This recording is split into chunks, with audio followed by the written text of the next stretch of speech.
3 பச்சை மிளகாய் ஆட் பண்ணிக்கலாம். இதையும் ஆட் பண்ணி நல்லா கிளறி விடலாம்.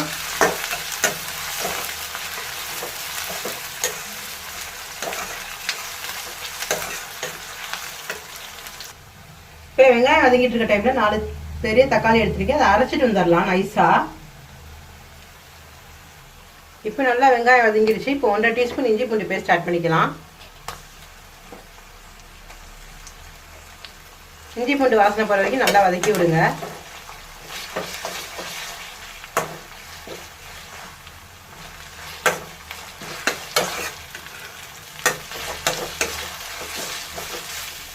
இப்போ தக்காளி அரைச்சிட்டு வந்து தக்காளி ஆட் பண்ணிக்கலாம்.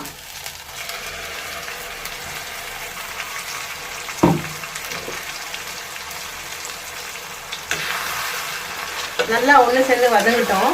தக்காளி ஸ்மெல் நல்லா போகணும்.